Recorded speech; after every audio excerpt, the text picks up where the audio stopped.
नमस्कार मित्रांनो, आजचा टॉपिक आहे सरासरी. प्रश्न पहिला, एका वर्गामध्ये 7 विद्यार्थ्यांचे वजन क्रमाने 48, 52, 40, 60, 53, 54 आणि 49 kg आहे.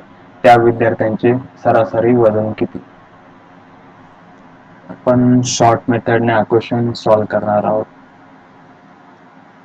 48, 52, 40, 60, 53, 54 आणि 49 यामधून आपण कोणताही अंक घेऊ शकतो. आपण 50 घेऊया. 50 आणि 48 मधला फरक किती आहे? मायनस 2. 52 आणि 50 मधला फरक किती आहे? प्लस 2. 40 आणि 50 मध्ये कितीचा अंतर आहे?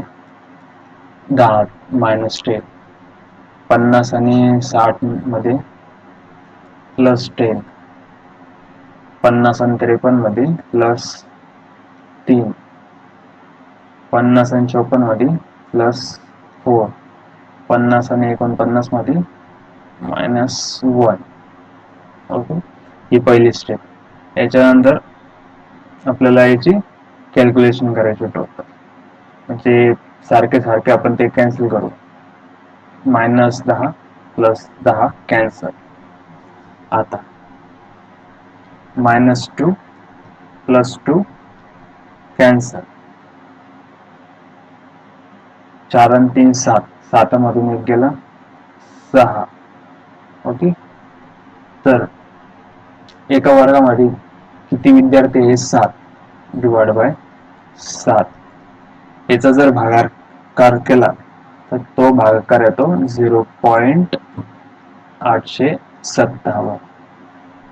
तो 50 मध्ये मिळवायचा. टोटल किती येईल?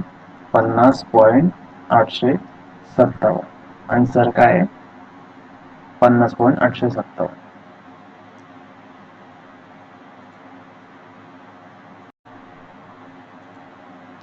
दुसरा प्रश्न, ए ने 5 मधून 4 डावात 73, 76, 20 आणि 7 रन बनवले. 5 डावांची सरासरी एकूण 55 आहे, तर 5व्या डावात त्याचा स्कोर किती? ए ने 5 मधून 4 डावात 73, 76, 20, 7 रन बनवले. आपल्याला त्याच्या 5व्या डावाचा स्कोर काढायचा आहे. त्यांची एकूण सरासरी किती आहे? 55 आहे. ही फिक्स आहे. तर आपली पहिली स्टेप काय? तर आपल्याला डिफरन्स काढायचा राहतो.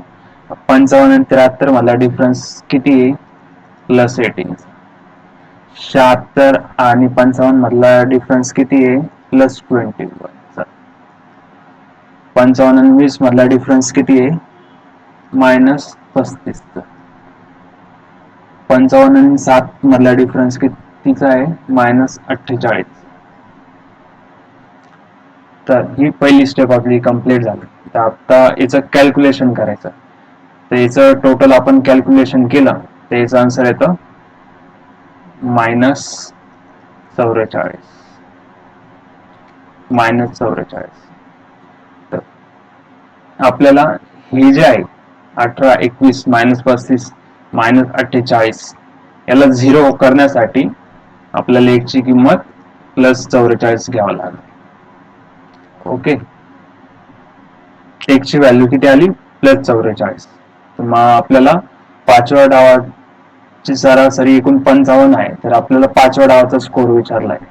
तर जो ऍव्हरेज आहे आणि एक्स ची व्हॅल्यू आहे पुट करून द्यायची.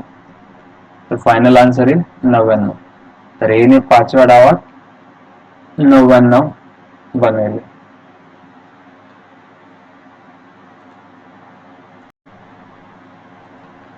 प्रश्न तिसरा, 36, 28, 43, 56, 74, 65, 12 आणि x ची सरासरी 45 आहे, तर x ची किंमत किती?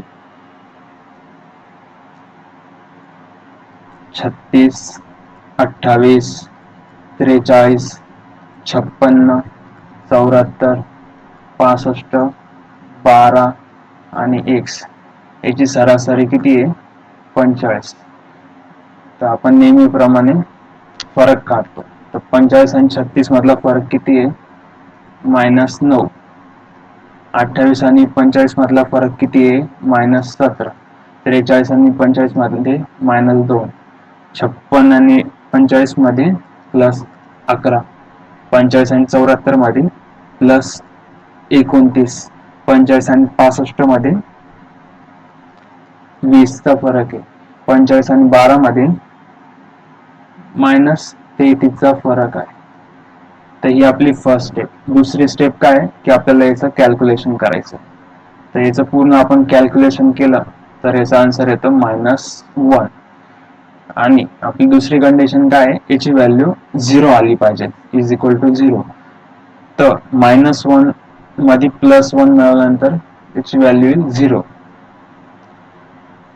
तर आपल्याला x ची किंमत काढायची. तर 45 + 1 आणि 46. x ची किंमत आली 46.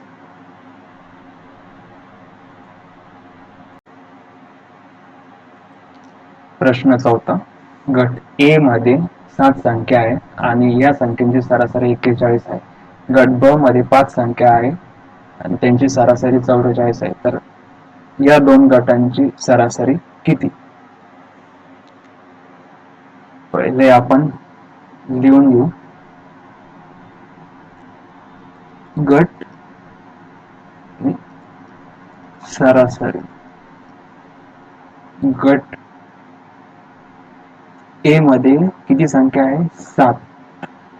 गट बी मध्ये किती संख्या आहे? 5. गट ए ची सरासरी किती आहे? 41. गट बी ची सरासरी किती आहे?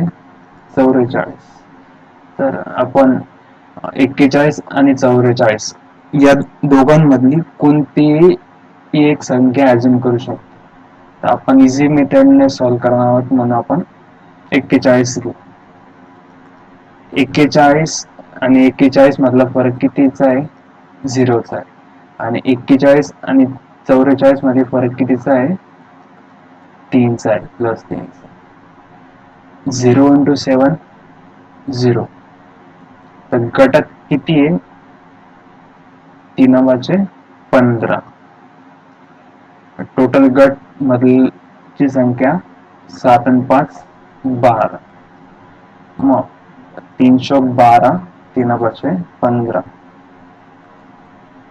5/4 म्हणजे 1.25.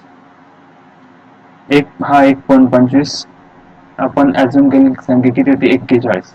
41 + 1.25 बरोबर 42.25. आपला आन्सर आहे बी, 42.25.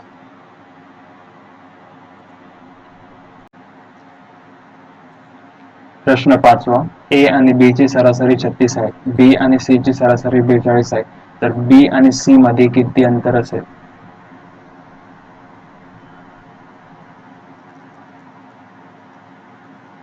ए आणि बी ची सरासरी 36. बी आणि सी ची सरासरी 42. ए प्लस बी 36 दुने 72. बी प्लस सी 42 दुने 84. इथं बी बी कॅन्सल. सी मायनस सी बरोबर 12. तर बी आणि सी मधला अंतर किती असेल? 12.